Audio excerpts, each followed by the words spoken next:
We're talking about 2001, Tyler. 2001, A Space Odyssey this year was. We started with, what, 1998? Now we're in 2001. Yep. Go check out those other videos. But let's jump straight in case you don't know, we're talking about the top 10 best games of and each. First. What's first, Tyler?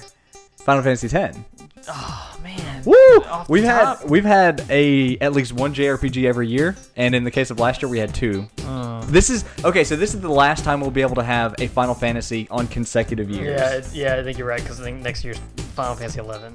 And who played that? A lot of people actually. A lot of people still play it. Doesn't Max Dude play it?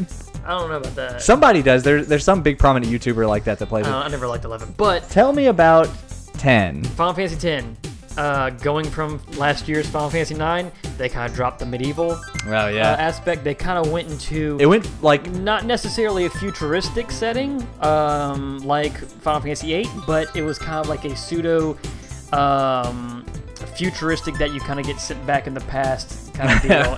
It's really interesting. The story is super weird and convoluted, I feel like. I like it.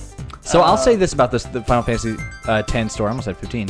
Final Fantasy X story kind of has that Kingdom Hearts effect, where at first glance, it's like, oh, this is a story about friendship, love, destiny, that kind of thing. Definitely a love story in there. And then you dig one layer deeper, and this is true of Kingdom Hearts as well, and it's like, this is a jumbled mess, and whatever could this mean? And then you dig the final layer deepest, and it's like, actually, this stuff is really profound. It is really profound. By the time you get to the end, if you're not really reading into it, you're like, what the heck? Exactly. If you're paying attention and you let all those threads connect, it does have a really great story with a great ensemble cast. Keeping it spoiler free. I love the characters. Absolutely. I love Orin is one of my favorites. It was in my top 5 names for my kid. Oh, nice. I was almost in there. And his character arc is one of the more memorable ones. Absolutely, he's the coolest character in modern game history.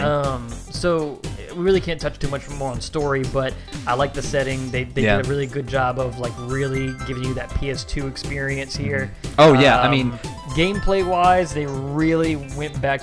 It's really simple. Very turn-based, like extremely basic. It was so turn-based. There's actually in the right corner of the screen on the right-hand side, it just shows you whose turn is going to be next in what order. And depending on what type of move you did, you might be able to change that order up. So you can totally read in what you need to do. And you have infinite time between turns. It's that kind of turn-based. Like you can just sit on Kumari's turn for 3 hours if you need to go to the store or something. It's no active time battle system. So music, you can just do whatever. Incredible. Music's really great. Absolutely great. I want to say that this was the first Final Fantasy game that I ever got obsessed into, because it was kind of the first one that I had free access. I had played Final Fantasy VII before this one, but I never had access to the game easily.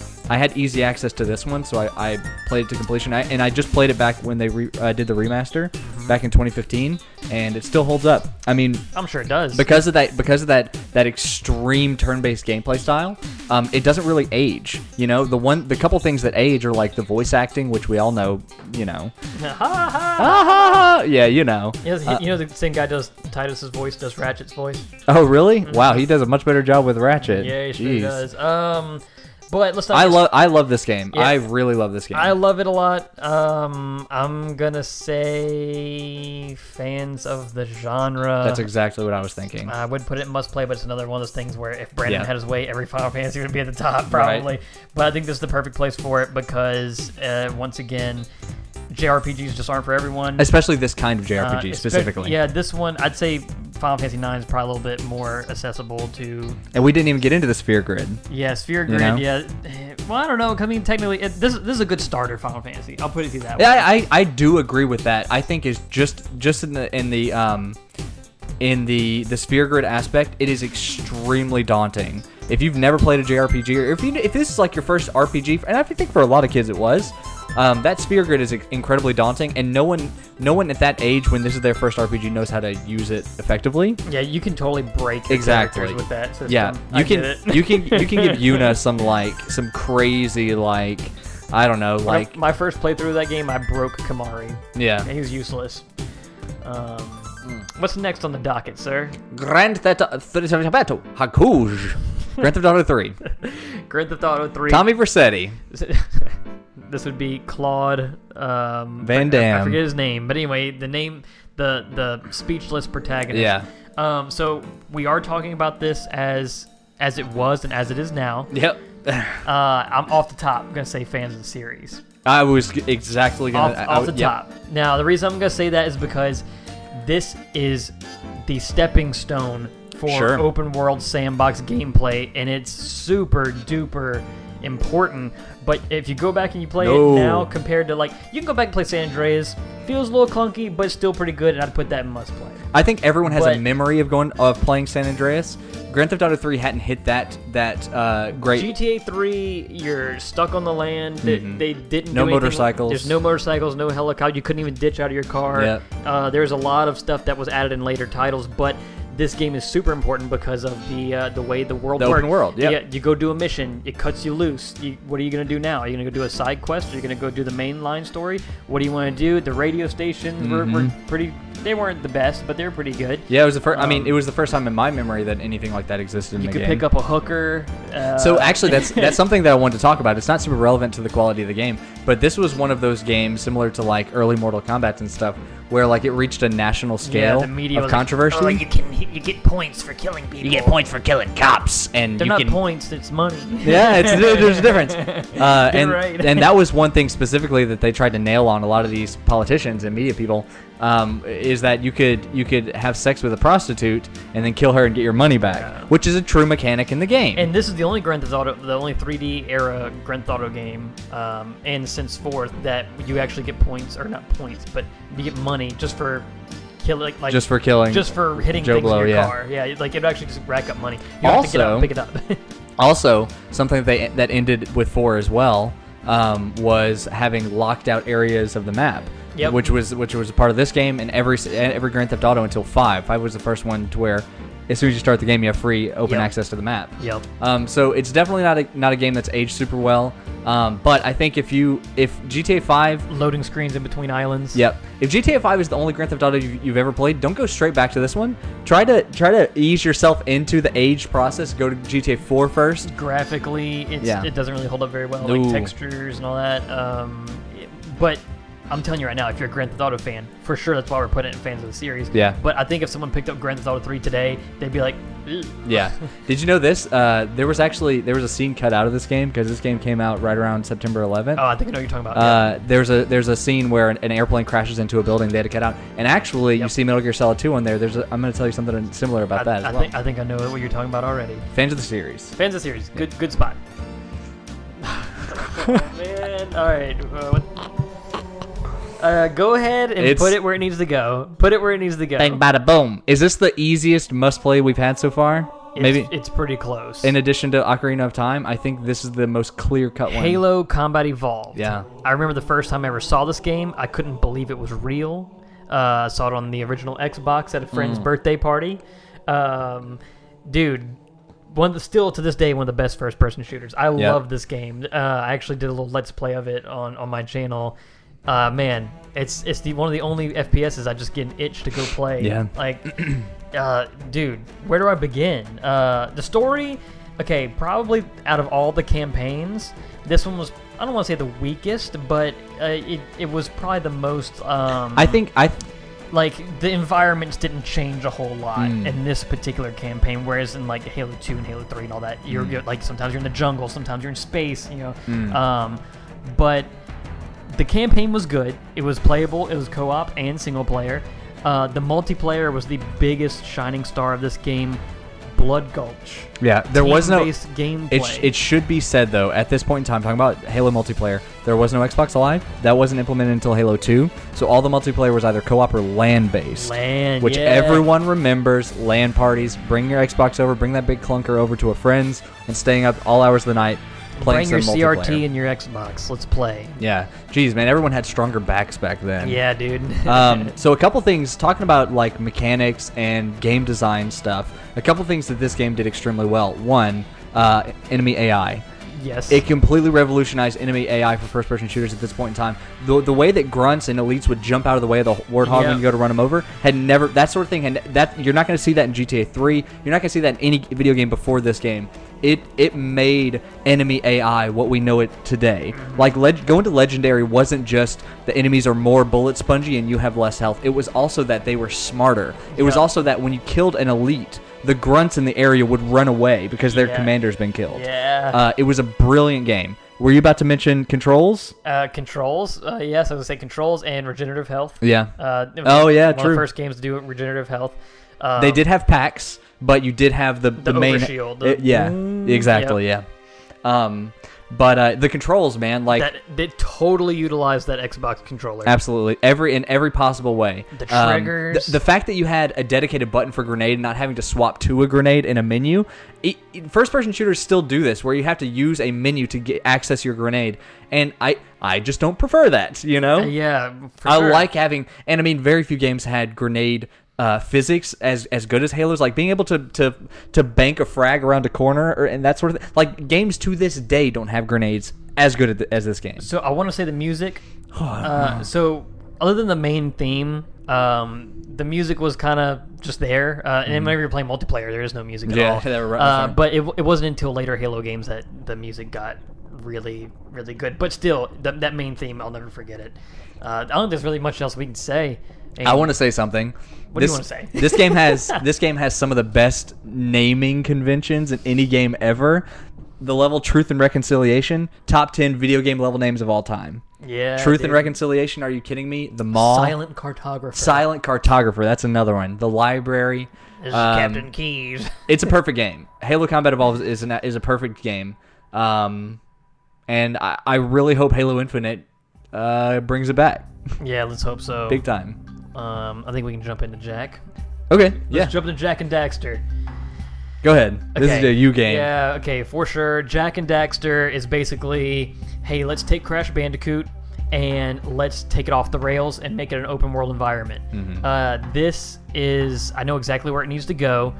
It still holds up to this day. If you're a collectathon kind of guy or gal and you like to just collect things, this is the game for you, because it's basically like, in Crash Bandicoot, it used to be on a rail and you were just collecting Wumpa Fruit and just kind of heading towards a singular, like literally the most, the definition of linearity. Right. In this, it was like, you can go whatever way you want. Yeah. You want to go over here and do this, this mission for this guy who needs you to go and break these things or whatever. Each different area you went to had people who were like, hey, if you go do this for me, I'll give you a power cell. Right. And so you had to remember to go to these people or go do something for them and come back and collect the power cell. It was just, I don't want to say it was like groundbreaking. I mean, it kind of was for collectathons. Basically, it was like Banjo-Kazooie or a Mario 64 type deal. I think a good comparison would be something like Ape Escape, because it's more combat focused than those games. Yeah, more combat focused. No loading screens. Right. I mean, there were loading screens, but it wasn't like sit here and wait for this load black screen. It was like you saw something, like if you went on a boat, you went out to this island, you'd see Jack on the boat. Yeah. The music was well done.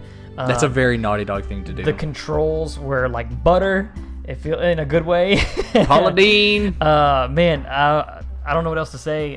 So I want to say a couple things. Not having played the game, of course, I remember seeing commercials for this on Toonami and wanting it so bad. I had a PS2. First PS2 game I ever played, by the way. It was one of the first ones ever. Yep. Jack and Daxter was super early. And something that occurred to me just as you were talking was that because it was such an early title, it seemed like Naughty Dog was headed in the direction with Jack and Daxter to finding a new mascot, like to trying to create this new Sony mascot, and they thought they could achieve that by having a platformer collectathon. But then they completely diverted paths with Jak 2 and made it more of like a platformy shooter game like Ratchet, which tells me that the industry had been moving away from collectathons and platformers. For sure, yeah. And it moved away for a very long time. It's only recently, like in the past 2 or 3 years, that we've kind of moved back toward 3D platformers. Yeah, Jak evolved. Definitely. Especially from... He got a goatee. We're probably going to be talking about Jak 2 later in this series, but I think where it needs to go is fans of the genre, because it's a great collectathon, and if you're a fan of the series, you'll love it too. But I feel like if you like a game like Banjo-Kazooie, you'll absolutely adore Jak and Daxter. Plenty of HD re-releases absolutely. too. It's super easy to get right now, and with good reason. I can still go back and play that game, and it just feels good. Would you say that it holds up better than the sequels? I'd say that because it's a platformer. I'd say it holds up better than Jak 3. Okay. Jak 2 holds up well too. It's a little different than Jak. Right. It basically has feels, guns. It feels exactly like the engine of Jak and Daxter. It's just they took that open world approach. They took it to the next level with that. Gotcha. And Jak 3, well, there's problems with that one. When we were talking about 2001, my most anticipated game to talk about was Halo, easily. Yes. My second most anticipated, Metal Gear Solid 2. Do you feel like the games that we get most excited for, we actually don't talk about the most because we're just okay, we already know where to go. I think, well, this is an interesting one because, oh god, there's so much to say on Metal Gear Solid. So Metal Gear Solid 2 might be my favorite Metal Gear Solid ever. It's up there with Metal Gear Solid 5 for completely different reasons. Way different reasons. But what I want to say, I want to extol the virtues of Metal Gear Solid 5, which is to say that it is a very subversive game. It is a game that gives you expectations through marketing, through what you know about the series, through what you know through like cultural osmosis, and then changes that completely. You're talking about 5? No, I'm talking about 2. Yeah, Two. Okay. Literally, in the marketing for the game, they showed Solid Snake, right? They showed him in certain environments that he never existed in the game because Raiden was who you played as in those moments. Slight spoiler alert. Slight spoiler alert for it's like the first 20 for an minutes 18-year-old game, yeah. Like for real, you stop playing a Snake like within the first hour. Something that aged really well with Metal Gear Solid 2 is some of the message and overall themes of the game. Metal Gear Solid 2 was very postmodern, which is to say that it was a game all about asking the question of what is truth. How can you know what is true? Which we are grappling with literally these days because everyone has heard fake news since 2016. The phrase fake news has uttered out of every single American's mouth at some point in time. Metal Gear Solid 2 was talking about this in 2001. Kojima was warning us that we were entering an age of not being able to know what is true. This game definitely has a message. The message has something it wants to say. The message has aged extremely well, better than most video games you could possibly think of in a political sense. Now, in a gameplay sense, it had a lot of quirks, right? One of the quirks, if you stare at the seagulls for too long, they poop on you. Yeah. Remember that? Yeah, they had like little like strange attention to details. Like, oh, if you step in the seagull poop, you'll slip. And it'll take them a second. That's a Metal Gear staple because they even did that in the first one, where like people would see your footsteps in the snow and be like, "Hey, where's this? Who was here? You know, what was that noise?" Anytime you hear someone say. Similar to Sakurai, whenever they talk about Kojima's attention to detail, that's the kind of thing they're talking about. So one thing that a lot of people agree upon, including myself, that doesn't age well in Metal Gear Solid is strictly a mechanical thing, is the camera angles and how they're kind of there's really fixed. Yeah. So that way you have hallways that you don't know what's around the corner, and you have to use your radar and all that stuff. And how do you feel about that? Like as far as you know, if we have to take, I feel like that's the biggest takeaway from these games, and we're probably gonna be talking about it again later. Yeah. With probably Metal Gear Solid 3. Also with Silent Hill 2. Yeah. Fixed camera angles. Fixed camera angles. Say it for me. Fixed camera angles. Fixed camera angles were a thing. Populous in the last generation before this one, it was and it kind of bled through into this generation. They were afraid to let it go. That's why Jak and Daxter, we were talking about earlier, was such a big deal. And it's why it holds up so well. Similar to Halo. And Grand Theft Auto 3. Grand Theft Auto 3 was the best example of it, of breaking the boundaries here. Fixed camera angles definitely hold it back from holding up in a modern context. So I think because of that, it limits it from going into the must-play category. But I think that because of there are certain things about this game design-wise, like here, like you remember the moment in Metal Gear Solid 2, when you're playing as Raiden and you come across Snake and you don't know it's Snake. Iroquois. Pliskin. Iroquois Pliskin. If you pull your gun out on him, he'll wake up because he's supposedly napping. He's like taking a sleep. Yeah. But if you pull your gun on him, he'll immediately jump up and like point his sights at you. And you don't know that unless you're just kind of toying with the game. The Metal Gear Solid 2 and every Metal Gear Solid, they're all filled to the brim with different quirks and different things like that to like where the designer's like nudging you like I paid attention. Yeah, that's why your boy was such a big deal. Psycho Mantis in the first one. Yeah. And also basically in Metal Gear Solid 5, they eventually were able to take all those little nudges and make them just mechanics. Right, mechanics, I think as far as where to put this, I'm kind of at a battle with myself because if we say fans of the genre, I feel like Metal Gear Solid is What genre? It's hard to put it in a genre. It's not necessarily a stealth game like something like Splinter Cell. It's kind of its own thing, tactical espionage. I don't mean this in a negative way. I feel like the best place to put it might be fans of the series. I don't know. It hurts. I feel like it hurts to put it there. I think that's it's tough because like we could try to remember when we were talking about Spider-Man last week and we were like trying to figure out how would you genrefy something like Spider-Man. I think with something like any of the Metal Gear Solid entries, you kind of do have to create its own genres. Agreed. And I don't know that everyone recognizes that, and so I don't think that fans of the genre is the right place to put it. Fans of the series does seem like the correct canonical place to put it, but I do want to say that for anyone who hasn't played any of the Metal Gear games, or maybe you haven't, one is hard to go back to because it's so old. It's very rough. It's pretty both graphically and mechanically pretty rough. I think the farthest back that you could go today and still have a good time and not be super frustrated would be 2. And it's a good place to start if you want to kind of get a history of it. Also, something that I want to note about all the Metal Gear Solid games is that they're all extremely different. So if you play Metal Gear Solid 5 and you loved it, you're going to get a different game with 2. You're going to get a different game with 3 and 4. I'd be willing to say that 1 and 2 are probably the closest in relation when it comes to that. Right. When it comes to being in that formula. So let's put it in fans of the series. With the hurts a little bit, but with the cap. Well, I'm okay with it. It is maybe my favorite Metal Gear ever. But I think that's right. I think fans of the series is correct. It feels like it's in the right spot. Oh man, Maximum Pain. So we just had a little pain talking about Metal Gear. Let's jump into the Maximum Pain. Okay, so Max Payne's kind of like your linear third person not over the shoulder, but just kind of behind the back shooter. But what made this game so special was the complete control you had over your character and bullet time. One of the first games to really turn bullet time into a what do you think about this? Is that a good one?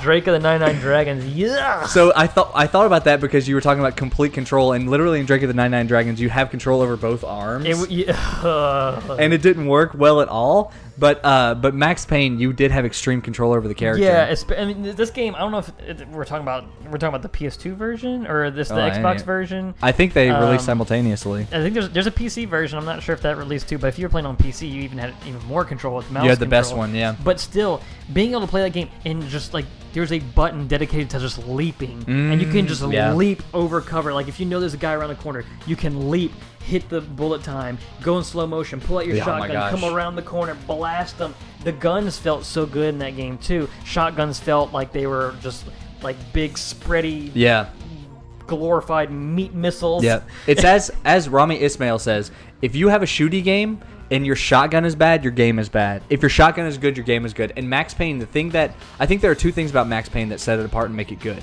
1, the combat, the ability, the bullet time. That's the best part of this whole game. The bullet time, the gunplay, and 2, the other thing that I think is really good about Max Payne is the tone and the setting. It is just gritty, disgusting noir. Yeah. Like it is just the most like rainy, as you can see here, like black, white, and red. It does an excellent job of establishing an atmosphere. Absolutely. It kind of gives you that like you say noir is kind of the best way to put it. Like you're like this policeman, like detective, disgraced. Family got murdered, family got and you're killed. trying to figure out who did it and all this stuff. And the music definitely helps build a mood as well. The story itself not great. No. But the setup, just like this is a common video game problem we've talked about, the setup to the story could have made a good story, but they didn't execute it on it very well. And for that reason, I don't know where to put it. This is a hard one. It is a hard one because if you talk about fans of the series, there were literally 2 that were like this. Max Payne 3 is a different game. It plays similarly enough to where it does. Bullet time. It's a shooting game. The identity is there. I'd say series isn't a bad place to put it. I feel like skippable. I mean, if we have any on this list that I'm looking at that needs to that could go in skippable, this is probably. I think this is it. Yeah. So here's what I wanted to say about the difference in the 3 games, though. 2 was definitely just it was 2 was standing on the shoulders of Max Payne 1. It felt like an expansion. It kind of did. I think it was almost the same exact engine. And then 3 felt like a spin-off because it was from a different team. They didn't have the same likeness. Sam Lee. 3's really good though. 3 is really good. It didn't have the same likeness as Max Payne 1. But the thing that I don't like about 3, and you and I have talked about this a lot, is that the setting is completely different. You're in Brazil? Yeah, Sao Paulo. Yeah, you're in Sao Paulo, Brazil, and it is still that detective noir type of story. They have flashback missions where you get to play it, but it definitely doesn't have the atmosphere that these games have. And it still has the gunplay. The gunplay and the bullet time, all that still stands up. Let me not say atmosphere, the mood. Yeah, the mood that these establish. But the fact that it's in a new location makes it feel like a different thing from the first 2 games. And that's why fans of the series seems weird, because I think a lot of people have played 3 that may not have played 1. How many like Walmart bins have you seen Max Payne 3 stacked up? Look like shark teeth, just full. Yeah. And so, man, I think this might be a skippable game. Yeah, dude, I couldn't say either way. If it doesn't go there, it goes in fans of genre, but that'd be pretty loose too, because some people might not like the way it plays. Yeah, if we're talking about third-person shooters, hey man, I love Gears of War. Or Uncharted. It's not a cover shooter. There's no cover button in this game. I think skippable sounds fine. It's just hard. Like, it is. Like, if you're a hardcore fan of Max Payne, then for sure play it. But it's on the list. Just like it's on the list. Every time we get to a skippable, we feel terrible. It's a top 10 game of this year. It's in the top 10, so it's a good thing. It was a great game. Yeah. Sure. I think we can knock this one out. Okay. Paper Mario. Woo! El Papel. The spiritual successor to one of my favorite RPGs of all time, Super Mario RPG on the Super Nintendo. Paper Mario. Let me get my negative out of the way first. With Super Mario RPG, they took the standard Mario formula of, the princess has been captured by Bowser. They took that and spun it on its head and gave you like an actual interesting narrative experience from a Mario story. But Paper Mario kind of went right back to the whole Paper Bowser kidnaps Peach, and that's really the story. Got to go get her. That's my biggest takeaway from this. Now, that's my biggest negative. It's not a damper on the story, because the coolest part about it is you have to go collect all the star spirits, and you get to go across all of the Mushroom Kingdom, and you get to go to all these different towns. So instead of just stomping on Goombas and fighting Koopas and all that stuff, you get to go to their towns and talk to them. They're actual civil people. There's a town of Goombas. There's a town of Bomb people. There's a town of Koopa Troopas. It's a lot of fun being able to explore the Mushroom Kingdom instead of just, I'm just killing everything until I get to the end of the level. Right. Now, there still are bad guys, and those traditional bad guys are there, but the battle system, it's turn-based. It's not active time battle. It's kind of like Final Fantasy X in that sense, where the turn's never going to end until you do your turn. But they kind of integrated that tactile input of Mario RPG for the Super Nintendo, where like timed hits was a thing, and this one's like you want to swing your hammer, you got to pull the joystick back, and then when it goes like beep beep beep beep, whenever that last beep goes, you let go so you get maximum damage. So that tactile input was there, and they expand upon that in the sequel, but we'll talk about that some other time. But the badge system, being able to, when you level up, you can either give yourself HP, heart points, flower points, which is your mana essentially, or MP, and then your badge points, which badges were basically these items that would give you new abilities or status upgrades, statistical upgrades, and then like say you wanted a power jump or whatever that does extra damage. Then if it takes 2 badge points, you'd put it on, but you have to mix and match your badges. So basically, you can customize Mario's moveset that way. Right. It's a lot of fun. The music's really great. That they took that paper aesthetic, and it looks great on. It looks good. It's not quite as good as the sequel. It still holds up because of its style. Yeah. Because a lot of those polygonal games of yore, like PS1 and 64 games, they don't hold up very well. No. Like Metal Gear Solid 1, we were talking about that earlier. that game doesn't hold up very well unless you're playing some kind of remaster. Just look at talking about that using that example. Just look at the Solid Snake from Metal Gear Solid 1, the Solid Snake from 2. In 2, he's a person. Yeah. In 1, he's made out of blocks. Yeah, he's the figure you had in art class. You can see the lines and the polygons. But here, since everything was stylized like paper and all the 3D parts were big, chunky, like plasticky looking things, it stands up a lot better than some other 64 games do. For sure. Before you put it in a spot, one thing I did want to say, because you just said it is a 64 game. This is the last time we'll have a 64 game on here. Is this the only 64 game on the list? This is the only 64 game on the list. It came out the year before. It came out in 2000 in Japan. It was brought to the United States and Europe in 2001, which is why it's here. It's a good game. Yeah. It's really good. Easy spot to put it, fans of the genre. Okay. I wouldn't say it's a must play because there's probably better RPGs you can pick up. But for sure, if you like RPGs and if you like Mario games, check it out. I think it's really good. Cool. Silent Hill 2, man. Silent Hill 2, scary game. Okay, hang on. Pyramid Head. Yeah. Okay, so this generation of consoles had maybe 2 of the greatest horror games of all time. Silent Hill 2, Resident Evil 4. For extremely different reasons. Remember how we were talking about the difference between something like Super Mario 64 and Banjo-Kazooie, where at a superficial level they're similar, but at a game design and a core gameplay experience level they're drastically different? Yep. Silent Hill 2 and Resident Evil 4 are similar. Resident Evil 4 and Silent Hill 2 are superficially horror games, and they're similar in that regard, but experientially, drastically different. It's less emphasis on action here, more emphasis on exploration and storytelling. Exploration, storytelling, and more specifically the type of horror. The type of horror, body horror, would you say, or just like psychological? Yeah, psychological horror, breaking the fourth wall kind of horror. Yep. Which actually Metal Gear Solid 2 does that as well. But we didn't talk about that. Resident Evil 4 being more like action based, more like I'm going to kill this giant monster. Silent Hill was you see a giant monster, you run away. Exactly. Well, that's an interesting thing you say, because Silent Hill, one cool thing about the horror in that game is that they show you the horrors long before you're ever in danger. They stuff doesn't pop out at you in Silent Hill. They don't really do jump scares. No. There are some jump scares, but they don't do jump scares. What they do is they show you something terrifying 100 feet away, and they say, you got to go that way. Yeah, you got to go. You got to get through that thing. You got to go to the other side because there's a door over there, but Pyramid Head is standing in your way. And it does a lot of stuff like that, where it plays with your mind. Everyone knows from Silent Hill the fog. You go to Silent Hill, the town, and there's this thick fog, like the Louisiana morning fog, where you can hardly see. But the cool thing about the fog is that the fog itself was this living organism. Because when you would talk to NPCs, and that was a cool thing about this game, is that there were NPCs to have conversations with.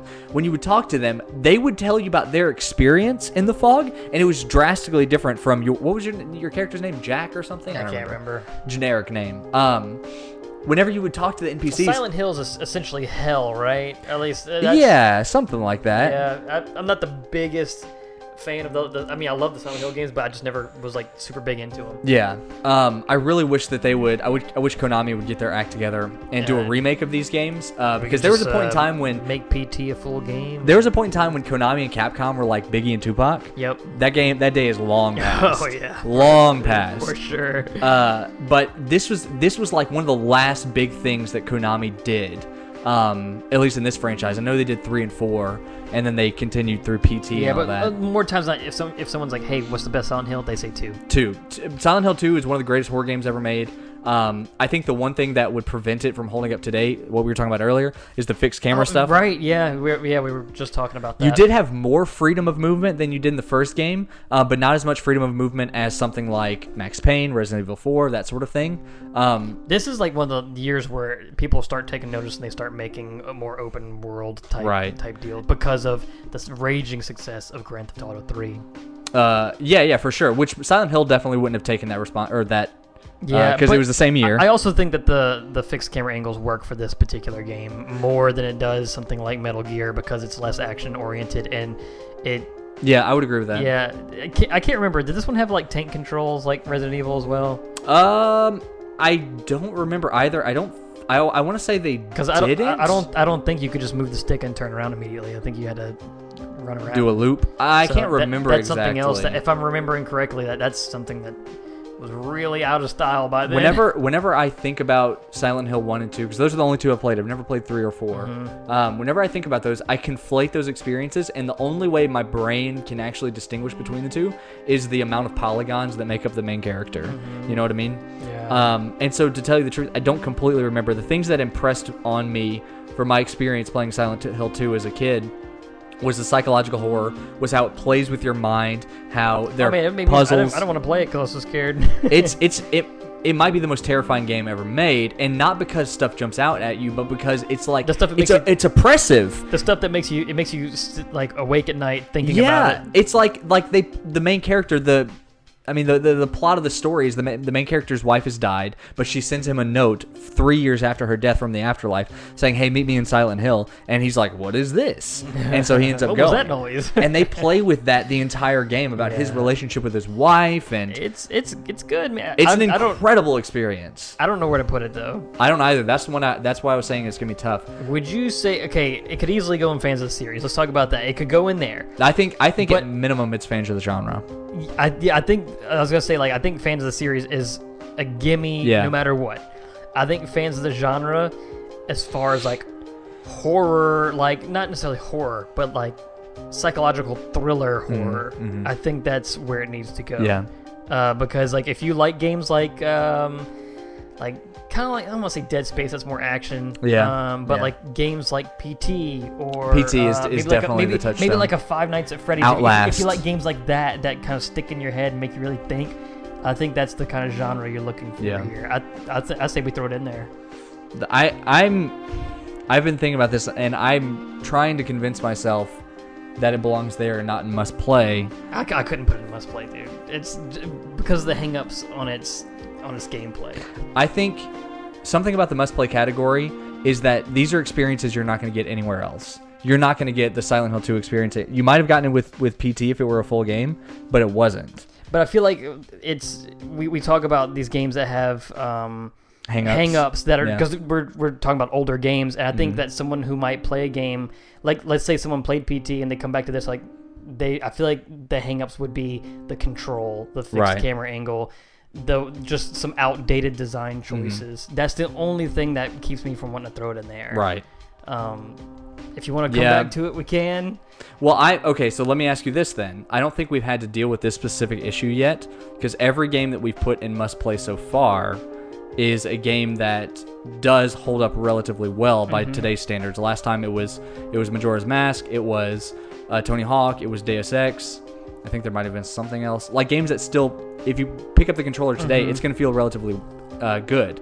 Silent Hill feels better than 10 control games of Resident Evil history. Yeah, because of the lack of action. Also because you had dual stick control, and Resident Evil wasn't always designed that way, because they also had to design for the 64 and the non-analog PS1 controller.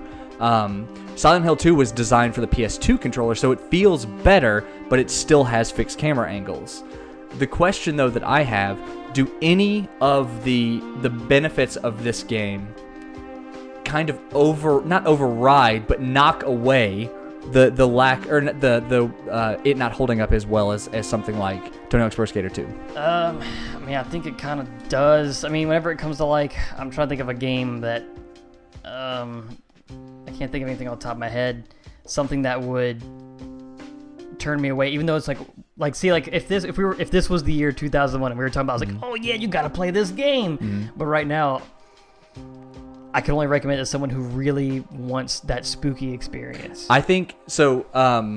I'm willing to go so far as to say that, not talking about mechanics and the experience of moving around in the world, as far as just pure horror and horror writing goes, there's no game that's ever done it better than Silent Hill 2. For sure, but to counterattack, you could say that is this is a game you could watch on a stream and get the same experience? I don't think so, because I think there are multiple endings, right? There are, yeah. I think the Isn't there one ending with a dog? It's a dog stream. We're not gonna talk about that. Okay. Okay. All right, so our camera died. Ping, Papa, Bing. We were talking about Not a thing. Silent Hill, where we wanted to put it. I had mentioned putting it in fans of the genre. You had mentioned putting it in must play. We got to come to some kind of decision here. Yeah. I've Close said all my these piece. tabs. If you feel like you can't come to terms with it, you can put it wherever you want. I'm cool with it. Well, okay, so here's to try to encapsulate my thoughts on Silent Hill.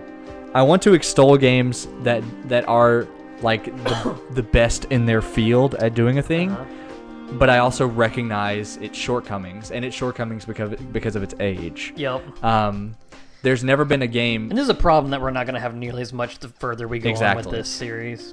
I think PT is the only game since Silent Hill 2 that does psychological horror as well as Silent Hill 2. And it also stands up better because it's a first-person perspective game, you know, so you don't have to deal with all the whack controls. I think they have a lot of good like independent games that do psychological horror very well, but they don't get nearly as much namesake as the Silent Hill series. I don't think they do it as well as this. I think they attempt to. Yeah, Silent Hill is that's like the name brand. It is, yeah.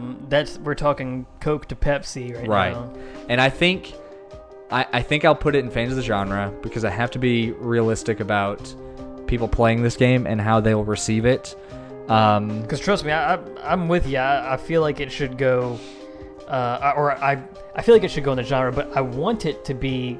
I want a lot of these games to be up on the pedestal. It's just hard to. I'll just say this. I don't think out of any game we've done so far, maybe besides Final Fantasy IX, which where do we end up putting that in fans of the genre? Genre, yeah. I think besides maybe that one, I don't think we've had a game that's as excellent in one category, but then has such a huge shortcoming. You know what I mean?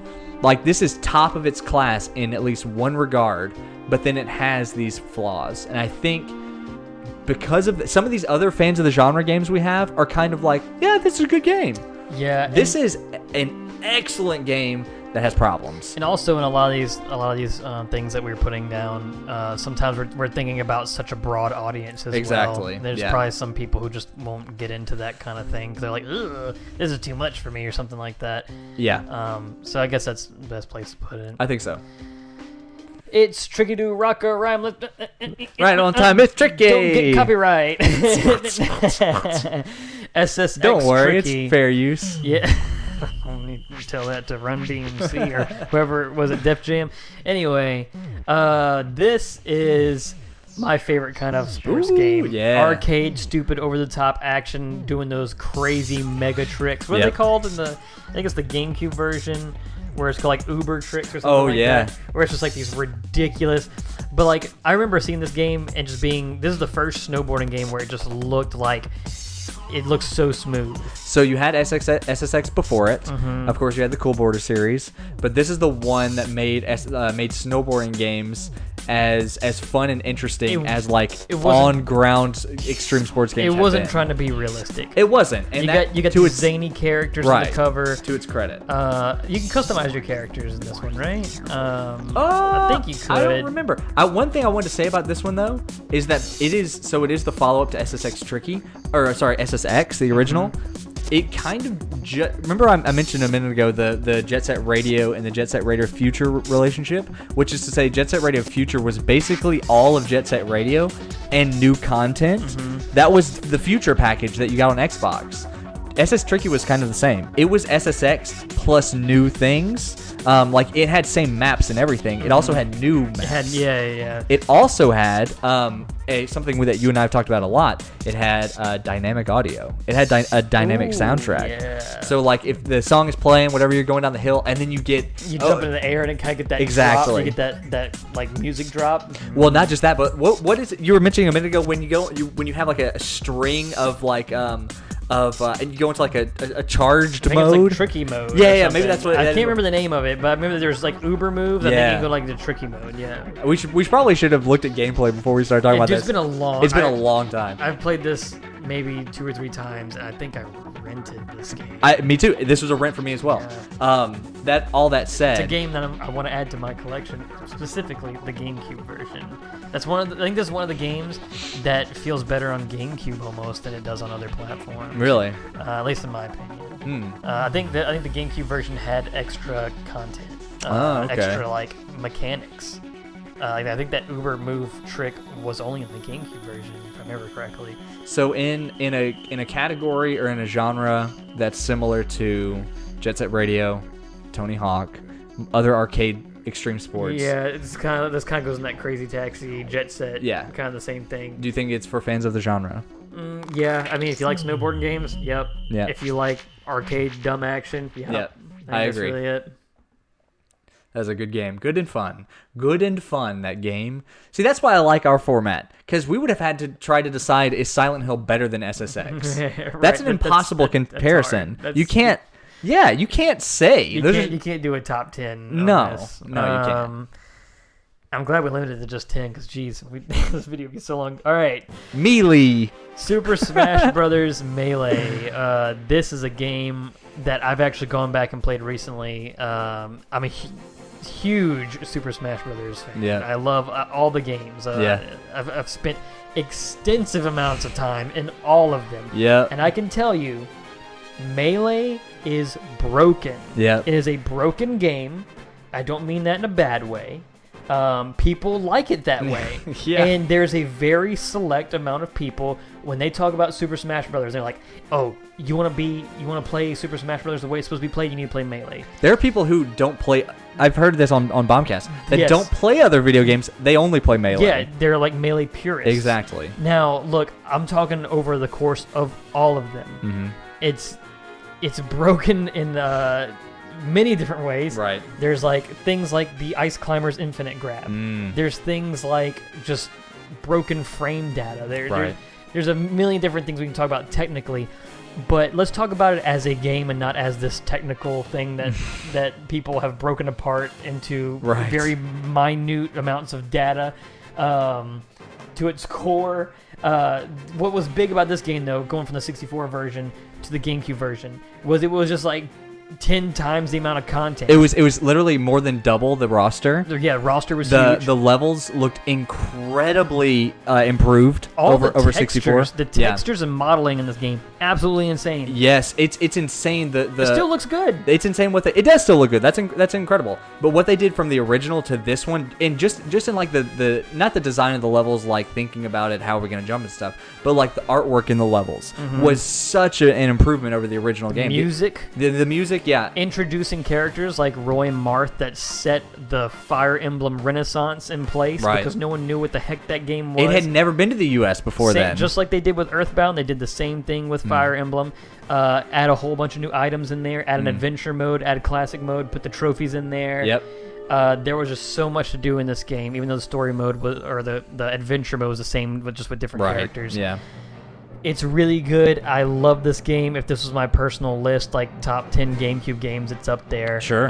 But having gone back and played it, granted it wasn't on a CRT like it should have been. Right. It still feels much floatier. It's just old. Yeah. With that, I think we have to do to Melee. Unfortunately, I think we have to do with Melee what we did to the 64 version and put it in fans of the series. Because it's a genre, even at this point, in 2001, it was a genre that really it was its own genre. Yeah. I feel like fans of the series is the best place to put it because if you love Super Smash Brothers, you can put up with it. Right. But if you're like, I don't know, like let's say my nephew, he plays Super Smash Brothers and he plays this and he's like, why are the characters all floaty? Why does it feel weird? Why does this character jump strange or whatever? Right.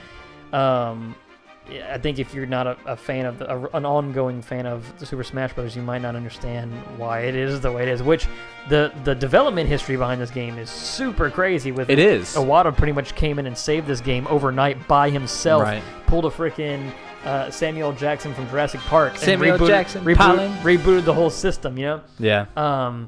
But gosh dang it. No, that's absolutely right. I love that game. They actually, Marth and Roy almost got cut from the game because Nintendo wasn't sure how American fans would approach this franchise that had never been in our country. And so they almost cut the Fire Emblem characters. They decided against it. Also, they were going to put this was the first game that was supposed to have Snake, but for whatever reason they weren't able to get him in there. It might have had something to do with the guns at this point. And this is a launch title. He came later. This is a launch title, right? Didn't this come? Yeah, well, the GameCube released this year, so it must have been. I'm pretty sure it came packaged with. It was a pack-in for. It was a pack-in for the one that I got. For the one you got, yeah. I'm pretty sure it was. Usually, the first iteration of consoles comes empty with no pack-in game. That might be why it was rushed. Yeah, maybe so. Yeah, I know Luigi's Mansion was a launch. Well, title. also Luigi's Mansion was a launch title. This is the launch window title. Luigi's Mansion was a launch title because they didn't have Sunshine yet. Didn't we clip Luigi's Mansion from this pool? I think so. Yeah. Oof. Yeah, but Melee was good. Melee was good. I'll say this, as someone who hasn't played it recently like you, I haven't played it since I was a teenager, to be honest. I don't know how it feels by today's standards. I mean, the most recent... I got to hook it up for you, man. I got to show you. I don't know if I want my memory tainted like that. No, yeah, just keep it the way you remember. The most recent images of Melee I have in my mind are like, Evo and stuff. Yeah. And even just watching it, you can see how much different the game is then than it is now. Or I say now, it's not the same game. Ultimate. From a technical standpoint, what I was getting at about it being broken is that, like, there's a reason that they still play Melee at these tournaments is because of how people have taken this game that has fundamental problems. Mm-hmm. I don't want to say fundamental problems, but like really deep problems that you can expose. There are problems by today's standards. And how they've turned it into its own game. Right. And that's what's super important and super cool.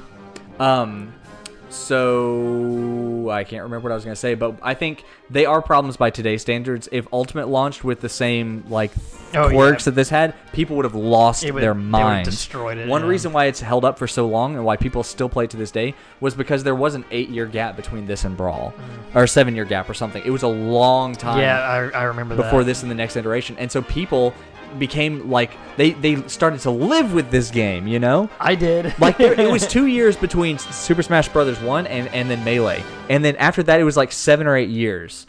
So it had a very I played Melee long life almost every day with no DLC. Yep. No fighter pack. Big. Way before those days. But like compared to the last game, that roster it was just so it was big, more than doubled. Yeah. Mm-hmm. Also, they were going to axe Ness and put Lucas in his place because Lucas was the Mother 3 character. But no one knew who he was. They decided against that as well. So that was a good call. There are some. This is also the last one developed by HAL.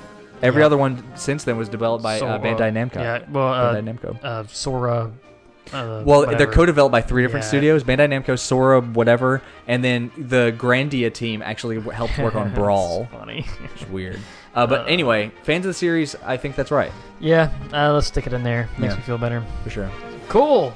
Hey, what'd you think about that list? Do you think what would you have changed? What would you put in must play? Tell us. And Max Payne. Watch our other videos in this series. They're pretty good. We got a number of them. It gets better as we go, and it gets more difficult as we go. It do. One of these days, almost all of them are just gonna be a must play. Right? For sure. Like a 2007 or something. There's 1 year I've already. Yeah, it's gonna be bad. Yeah, it's gonna be tough.